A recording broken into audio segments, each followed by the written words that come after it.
is how is price of electricity arrived at India? So first is tariff for emergency, section 11 of the Electricity Act.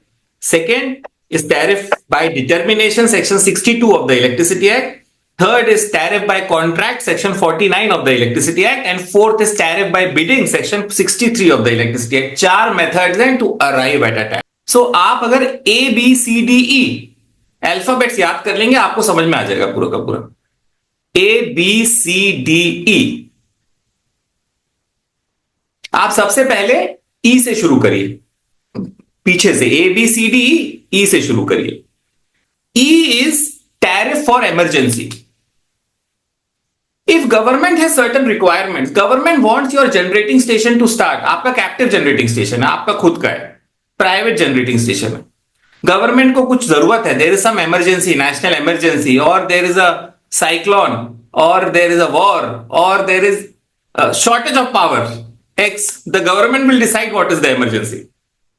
In that case, the government gives the direction to a generating company कि भाई please continue to generate electricity. Now there is a cost for generating electricity. You have to procure coal, you have to procure naphtha, you have to procure diesel, you have to procure biomass, or you have to operation and maintenance. You have to hire employees. So what you do is, in emergency situation, I will help the government. I have no choice in fact. So as a generating company, if in an emergency government directs me कि please generate electricity, I will generate electricity. अब emergency खत्म हो गई, government normal situation आ गई कि भाई ठीक है, let the markets work. What about my cost? इसको जो whatever adverse financial impact I have faced due to direction of the government, उसको ऑफसेट कौन करेगा? उसको ऑफसेट करने के लिए आप section 11 of the electricity act में एक पिटीशन फाइल करेंगे इंडिपेंडेंट रेगुलेटरी कमीशन के पास और बोलेंगे please offset the adverse financial impact due to direction of government. Due to direction of government, in emergency situation, I had to generate electricity, so much of coal, so much of naphtha, so much of manpower, additional manpower I have deployed, and this is my cost. So, tariff for emergency, the regulatory commission will determine and ask the government to pay the generating company. E कर रहे हैं हम लोग सबसे. मैंने बोला tariff समझना है तो क्या है? A, B, C, D, E. अभी E डिस्कस कर रहे हैं हम लोग.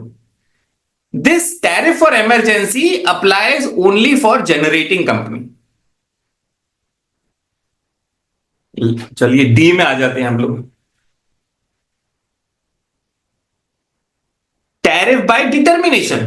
टैरिफ फॉर इमरजेंसी फर्स्ट था, second is tariff for determination, tariff by determination.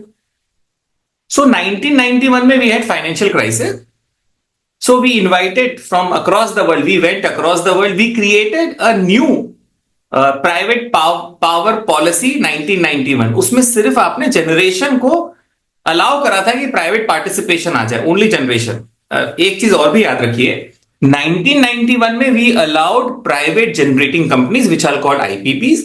1998 में we allowed private transmission companies which is called IPT, independent power transmission corporation. 2003 में we allowed private distribution company. ये sequence है 1991, 1998, 2003. All right.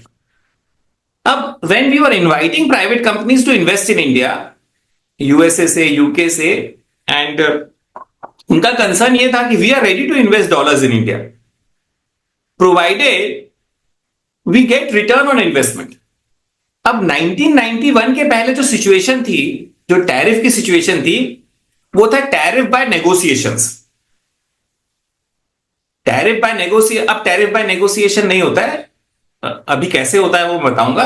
तो 1991 के बाद जो tariff by negotiation होता था वो ये होता था, एक स्टेट इलेक्ट्रिसिटी बोर्ड का जनरल मैनेजर जनरेशन और general manager distribution, they used to have a meeting. In the meeting they used to discuss मेरी इतनी कॉस्ट है, मेरी इतनी एक्सपेंसेस है, या इतने में मैं खरीद सकता हूं बिजली, वॉट एवर नेगोशिएशंस डिस्कस करते थे और एक मिनट्स बना लेते थे मीटिंग के. उस एक पेज के मिनट में जो लिखा होता था पैसा, टैरिफ, वो टैरिफ होता था. उसको पुटअप कर देते थे चेयरपर्सन के पास. चेयरपर्सन अप्रूव करता था, done. It is called tariff by negotiation. अब when private companies are investing after 1991, they are saying कि tariff by negotiation में we will not have level playing field. Why? Because DISCOM, एक तो DISCOM is the only consumer available to us who will buy electricity from us, and DISCOM will always have an upper hand. He will dictate prices to us. तो जो investment करा है हमें उसका return तो मिलेगा नहीं हमें. They requested to the government to create independent regulatory commission or independent body who will determine tariff for them. And when that independent regulatory commission determine tariffs for us, we will present our annual revenue requirement कि हमें कितनी revenue की जरूरत है, capital investment कितना किया है हमने, कितना ऑपरेशन एंड मेंटेनेंस एक्सपेंसेस हैं, और all any kind of expenses. And then regulatory commission will understand कि वो प्रूडेंस चेक करेगी कि भाई जो बता रहे हैं खर्चा वो प्रूडेंटली करेक्ट है कि नहीं है because of their experience, and then they will determine tariff. This process is called tariff by determination. D E था, हमने रिवर्स, मैंने कहा A B C D. If you want to understand tariff, A B C D E, बस 5 A B C D E. सबसे पहले tariff by emergency for generating company हमने समझ लिया, section 11 of the electricity act. Second is tariff by determination, section 62 of the electricity act. What you do in tariff by determination, आप अपना सारा खर्चा लेके जाते हैं रेगुलेटरी कमीशन के पास और बोलते हैं मेरा इतना खर्चा है, अगले साल मेरा इतना खर्चा आने वाला है. रेगुलेटरी कमीशन कैलकुलेट्स दैट खर्चा एंड देन डिसाइड्स. ओके, अब ई से लेके डी से लेके अब now let us come to see. It is called tariff by contract. Tariff by contract का मतलब ये होता है there are one private party is generating electricity, one other private company is consuming the electricity. They have nothing to do with the regulatory commission. They can decide their own price. And when they decide, when they agree upon their own price, then they sign a power purchase agreement. It is tariff by contract. आप जैसे बहुत सारे models आ गए हैं where a private company goes and says कि भाई मैं इन्वेस्ट करूंगा, you purchase electricity, they sign a power purchase agreement. The question is sir, is it valid? Answer, it is valid under electricity act, section 49 of the electricity act. It says even अगर आपको open access use करके electricity consumer तक पहुंचानी है, in that case also tariff by contract is perfectly okay, no worries. But 2 private companies will do it generally. So next is tariff by contract, negotiate contract है. एक ने price बताई, दूसरे ने प्राइस एक्सेप्ट करी, कॉन्ट्रैक्ट बन गया, agreement बन गया, कॉन्ट्रैक्ट बन गया. Enforce under the contract act.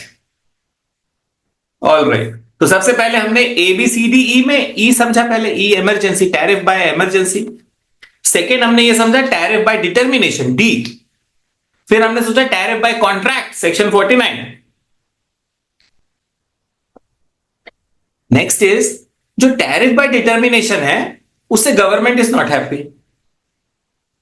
Government का कहना यह है that in the market economy the market should determine tariff, the market should arrive at a tariff. There should be open competitive bidding, and through open competitive bidding, whatever is the price discovery, that will become tariff. So when there is a open competitive bidding, and after open competitive bidding, you arrive at a tariff or the market discovers a tariff, वो जो tariff discover हुआ है market का, you go to the regulatory commission and tell them that the markets have discovered this tariff. Regulatory commission adopts that tariff. Tariff by determination में regulatory commission बहुत सारे questions पूछ रही है continuously. Prudence check कर रही है कि आपने सही खर्चा किया कि गलत खर्चा किया. यहां पे regulatory commission कुछ नहीं पूछ रही है, यहां पे shall adopt tariff. Market has already determined tariff. Market has arrived at a tariff. Open competitive bidding was there. Now you place this the result of the open competitive bidding with the regulatory commission, Regulatory Commission under Section 63 of the Electricity Act adopts the tariff. You call it tariff by bidding. B. बस यही है tariff. आज के बाद confusion करने की जरूरत नहीं है. A, B, C, D, E. So first is tariff for emergency, Section 11 of the Electricity Act. Second is tariff by determination, Section 62 of the Electricity Act. Third is tariff by contract, Section 49 of the Electricity Act. And fourth is tariff by bidding, Section 63 of the Electricity Act. 4 methods हैं to arrive at a tariff. So hope I have answered the question.